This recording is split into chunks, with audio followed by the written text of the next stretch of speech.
Om Shanti. Om Namo Bhagavate Vasudevaya. Welcome to another Yoga Small Talk, and we continue with 7 minutes Bhagavad Gita a day. We are reading from Chapter 6, the Yoga of Meditation.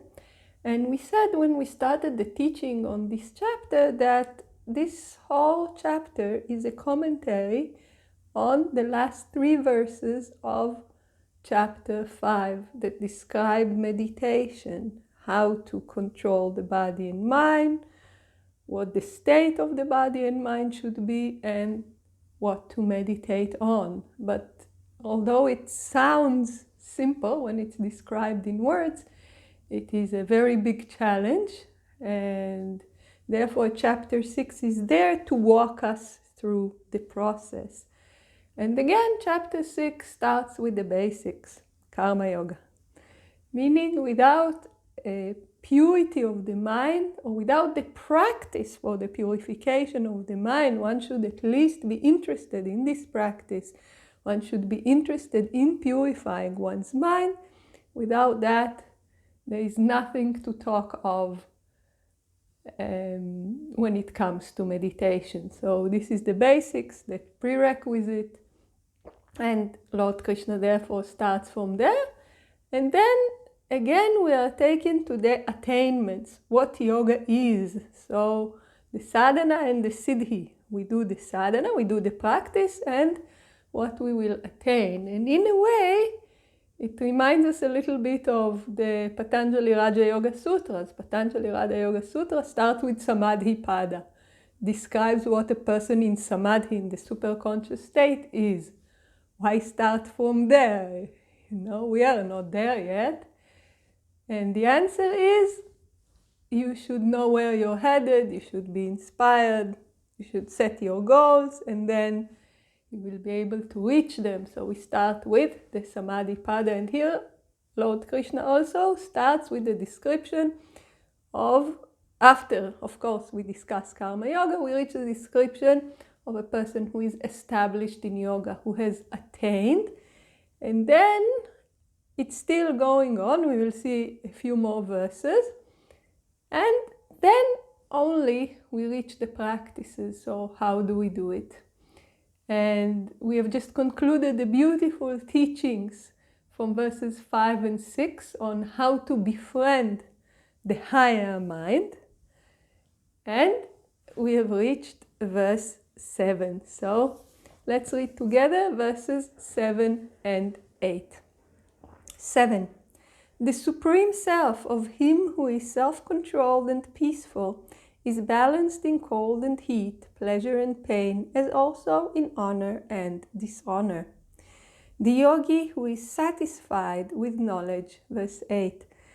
The yogi who is satisfied with knowledge and the wisdom of the self, who has conquered the senses, and to whom a clod of earth, a piece of stone, and gold are the same, is said to be harmonized, i.e., is said to have attained nirvikalpa samadhi.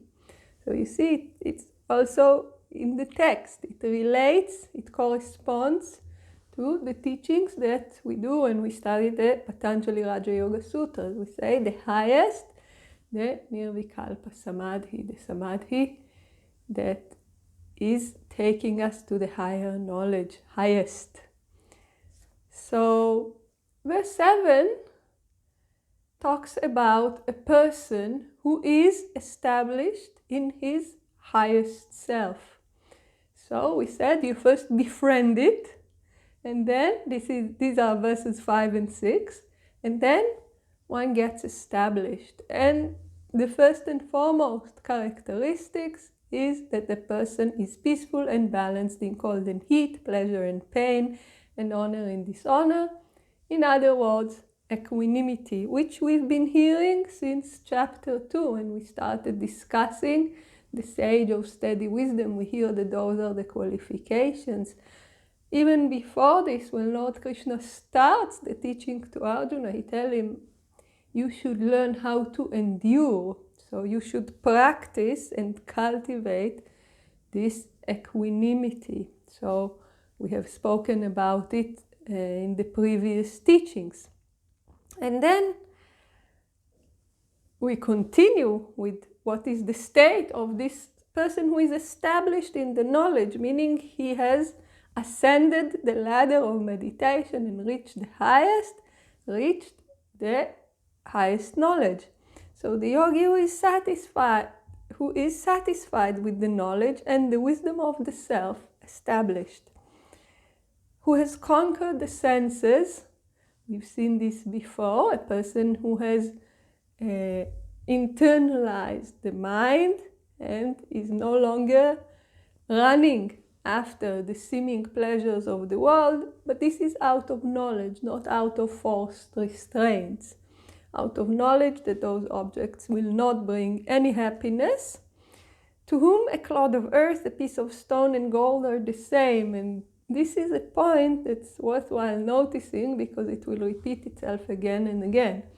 The fact that the sage sees the clod of earth, the piece of stone, and the gold as the same, meaning as an expression of the divine, doesn't mean that he will treat them the same. So for instance, if this person is a complete renunciate and all he has is this one pair of underwear, as we read in the scripture, and I understand that in India in some cases you can still see people who are practicing this. So this person actually, you offer him gold, you offer him stone, he doesn't care. He renounced the world, for him it's the same thing. It's weight and not necessary. But if a person, say, is like Swami Shivananda, he's running an ashram, and he knows that somehow finances are relevant, although we said in previous teachings that a person like Swami Shivananda will also see finances differently, but this person will not throw away gold as if it was stone, because he knows that it's part of the game that he's playing. So the fact that he sees them the same, if this person is still playing the game of the world, doesn't mean that he will treat them the same. So this is a point worthwhile mentioning. And those are the characteristics of a person who is established in the yoga of knowledge. And a little bit more about those characteristics follows in the next verses, which we will discuss in the next video. So please join us. Om Shanti.